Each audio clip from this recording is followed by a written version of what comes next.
আজকে দেখব যে তুমি যে ঈশ্বরকে মানো বা যে ঈশ্বরকে তুমি বিশ্বাস করো তিনি তোমাকে কি গাইডেন্স দিচ্ছেন। তোমার প্রেজেন্ট যে সিচুয়েশন চলছে, সেটা রিলেশনশিপ হোক, সেটা কেরিয়ার হোক, সেটা নিজের ব্যক্তিগত জীবনের যা কিছুই প্রবলেম হোক না কেন, চলো দেখে নেব তুমি যে ঈশ্বরকে বিশ্বাস করো তিনি তোমাকে কি গাইডেন্স দিচ্ছেন তোমার প্রেজেন্ট সিচুয়েশনের জন্য। চলো দেখে নেব।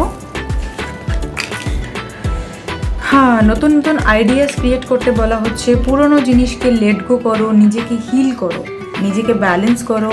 এখনও পর্যন্ত সেই হার্ট ব্রেক সিচুয়েশনের মধ্যে দিয়ে দাঁড়িয়ে আছো।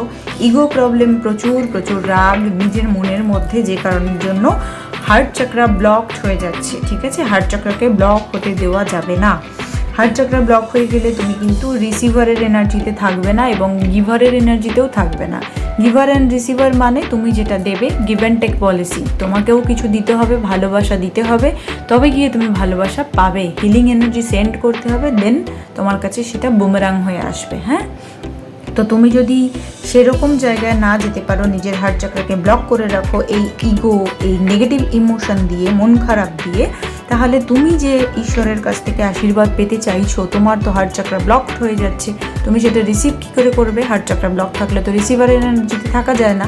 তো তোমাকে বলা হচ্ছে নিজের হার্ট চাকরাকে ওপেন করতে, তোমাকে বলা হচ্ছে নিজেকে ব্যালেন্স করতে, তোমাকে বলা হচ্ছে ইগো প্রবলেম ছেড়ে দিতে এবং পুরনো যা কিছু হয়েছে তাকে লেট গো করো। সেটা যে কোনো ক্ষেত্রেই হোক না কেন, নিজেকে ব্যালেন্স করাটা ভীষণভাবে ইম্পর্টেন্ট তোমার জন্য। ওকে।